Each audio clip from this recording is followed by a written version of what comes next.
Assalamualaikum warahmatullahi wabarakatuh. Jadi, saya di sini ingin menjelaskan tentang jenis-jenis koloid. Sebelumnya, kita harus tahu dulu koloid itu apa. Jadi, yang pertama, koloid itu merupakan campuran dari dua zat atau lebih yang tersebar secara merata dengan ukuran partikel terdispersinya antara 1 sampai 1000 nanometer. Nah, sistem koloid ini juga merupakan bentuk campuran yang keadaannya terletak di antara larutan dengan suspensi. Nah, sistem koloid juga punya sifat-sifat khusus. Nah, sifat-sifat khusus koloid itu ada 4. Yang pertama ada efek Tyndall, yang kedua itu ada gerak Brown, yang ketiga itu adsorpsi, yang keempat itu koagulasi. Nah, sebelumnya kita harus tahu dulu jenis-jenis koloid itu apa aja. Nah, jadi sebelumnya jenis-jenis koloid. Jadi kita sebelumnya harus tahu apa aja itu jenis-jenis koloid. Nah, jenis-jenis koloid itu ada 8. Yang pertama itu ada cair dalam gas. Cair dalam gas itu maksudnya fase terdispersinya itu cair dan fase pendispersinya itu gas. Nah, itu disebut aerosol. Nah, terus yang kedua itu ada cair dalam cair. Cair dalam cair itu ada disebutnya emulsi. Terus yang ketiga ada cair dalam padat. Itu disebut emulsi padat. Nah, terus yang keempat ada gas dalam cair. Gas dalam cair itu disebut buih. Nah, yang kelima ada gas dalam padat, disebutnya buih padat. Nah, yang keenam itu ada padat dalam padat, disebut sol padat. Yang ke-6 ya. Yang berikutnya adalah padat dalam cair yang disebut sol cair. Nah, yang ke-8, yang terakhir ini itu padat dalam gas, disebut aerosol padat. Nah, berikutnya sekarang kita harus tahu contoh-contohnya dari setiap jenis itu. Sekarang kita lihat. 배웠잖아 내가 여기 있잖아 너의 입술로 말을 해줘 Say yes, say yes 나도 모르게 너에게 가고 있나 봐 부는 바람에 내 맘 전할래 Love is true 간지럽게만 느껴지던 눈빛이 이제는 익숙하단 듯이 웃음 짓지 그쪽으로 걸어가기만 하면 돼라고 친구들은 계속해서 날 부추기지만 아직은 무거운 구두에 뒷굽 차라리 벗어버리고 싶은 이 밤의 끝 손을 내밀어줬으면 해 맨발로 너에게 뛰어갈 수 있게끔 복잡하기만 한 하루에 매 시간 머리를 굴리지만 난 hey, 지금에서야 깨달은 건데 결국 다 버려지고 너만 남아 yeah. 지난 봄에는 널 우연히 봤고 더 이상은 우연이 아니었으면 해 스치기만 했던 너의 손을 잡고 어떤 길이라도 같이 걸었으면 해 네 눈앞에 왔잖아 내가 여기 있잖아 너의 입술로 말을 해줘 Say yes, say yes 나도 모르게 너에게 가고 있나 봐 부는 바람에 내 맘 전할래 Love is true I need you Baby 너에게 하고픈 말 내가 못다한 말 Baby baby baby boy Love is true 어디든 갈 수 있어 이건 거짓말이 아니야 Yeah yeah yeah 이제부터는 나의 옆이 제일 편한 자리야 Yeah yeah 입술을 오므리고 내는 소리와 같이 내 이름을 불러줬으면 좋겠어 내가 뒤로 떨어져서 걷더라도 단지 이 목소리를 들어줬으면 좋겠어 네 눈앞에 왔잖아 내가 여기 있잖아 너의 입술로 말을 해줘 Say yes, say yes 나도 모르게 너에게 가고 있나 봐 부는 바람에 내 맘 전할래 Love is true 내가 바라는 단 한 가지 네가 내 곁에 있어주는 것 네가 날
내가 보이나 봐 부는 바람에 내 맘 전할래 Love is 간지럽게만 느껴지던 눈빛이 이제는 익숙하단 듯이 웃음 짓지 그쪽으로 걸어가기만 하면 돼라고 친구들은 계속해서 날 부추기지만 아직은 무거운 구두에 뒷꾹 차라리 벗어버리고 싶은 이 밤의 끝 손을 내밀어줬으면 해 맨발로 너에게 뛰어갈 수 있게끔 복잡하기만 한 하루에 매 시간 머리를 굴리지만 난 hey, 지금에서야 깨달은 건데 결국 다 버려지고 너만 남아 yeah. 지난 봄에는 널 우연히 봤고 더 이상은 우연이 아니었으면 해 스치기만 했던 너의 손을 잡고 어떤 길이라도 같이 걸었으면 해 눈 앞에 왔잖아 내가 Nah, sekarang udah tahu toh apa aja contohnya. Nah, berikutnya kita membahas sifat-sifat koloid itu, sifat-sifat khusus dalam sistem koloid. Nah, kan tadi udah sebutin ada 4, ada efek Tyndall, Brown, adsorpsi sama koagulasi. Yang pertama itu efek Tyndall. Jadi Efek Tyndall adalah efek penghamburan cahaya oleh partikel koloid. Seperti sebelumnya, berkas cahaya diarahkan ke campuran koloid dan cahaya dihamburkan oleh koloid. Dan yang terakhir, koagulasi. Koagulasi adalah Gerak Brown adalah gerak acak, gerak tidak beraturan atau gerak zigzag partikel koloid.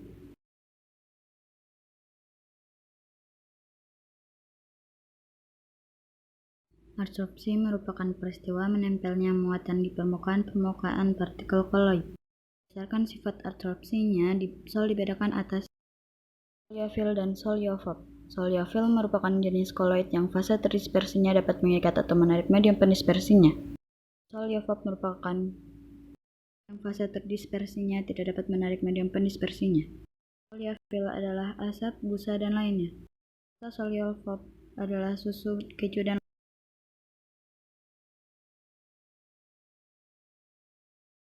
koagulasi adalah peristiwa terjadinya pengenapan pada koloid. jelaskan tentang sel volta. Jadi seperti rangkaian sel volta. Ada baterai.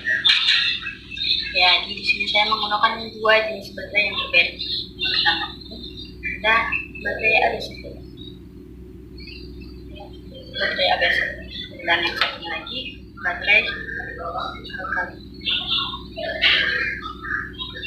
alkalin. Oke, jadi saya menjelaskan pertama-tama itu menjelaskan perbedaannya. Jadi perbedaan dalam strukturnya, perbedaan ABC dan alkalin ini ada di katoda dan elektrolit. Ya, katoda di ABC ini termasuk sel kering. Jadi katoda yang digunakan di ABC ini itu menggunakan batang karbon, sedangkan elektrolitnya menggunakan pasta aluminium klorida atau NH4Cl. Sedangkan di baterai alkalin, ya katodanya menggunakan mangan dioksida MnO2, sedangkan elektrolitnya menggunakan KOH. Nah, kalau dalam perbedaan kelebihan dan kekurangannya, pertama, baterai ABC ini punya kelebihan yaitu portable. Terus dia juga cukup aman dan dia harganya terjangkau, yang murah. Sedangkan kekurangannya itu dia tidak bisa diisi ulang, dan dia juga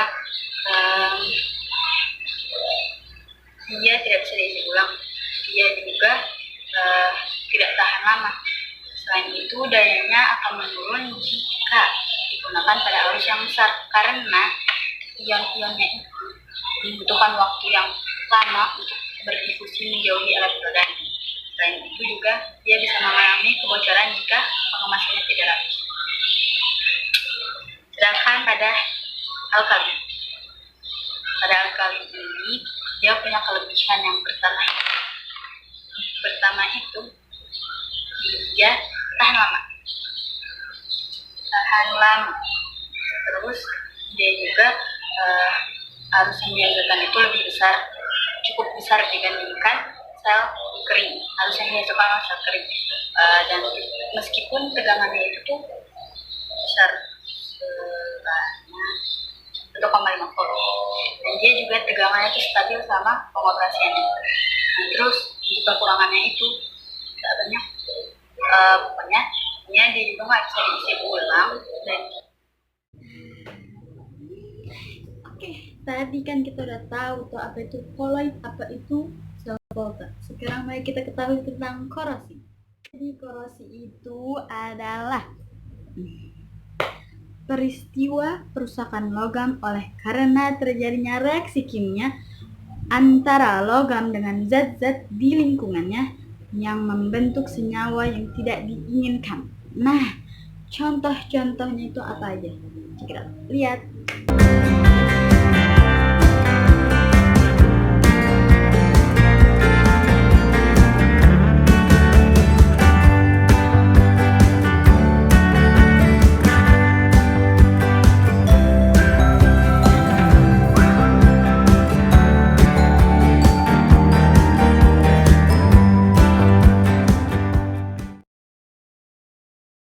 Sudah tahu contohnya apa aja? Banyak, dan itu bisa jadi berkata. Nah, kita harus cari tahu kalau kita menggunakan sesuatu, kita harus tahu bagaimana biar itu bisa bertahan lama. Nah, salah satunya kalau korosi itu bikin jadi tidaklah tahan lama. Karena itu kita harus cari tahu apa. Salah satu cara mencegah korosi pada besi yaitu adalah dengan menggunakan lapisan pelindung untuk mencegah kontak langsung dengan H2O dan O2. Misalnya, biasanya dilapisi oleh lapisan oli untuk mencegah kontak langsung dengan oksigen dan H2O di udara. Udah tahu kan semuanya, udah tahu.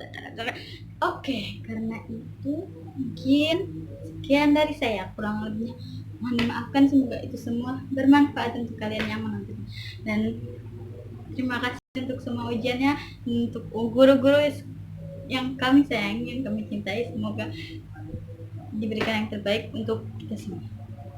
Sekian dari saya, Aisyah Safira Mutmainah dari kelas 11 IPA 2 Man Insan Cendekia Gorontalo. Wassalamualaikum warahmatullahi wabarakatuh. 또다시 반복되는 하루 그 끝에 네가 내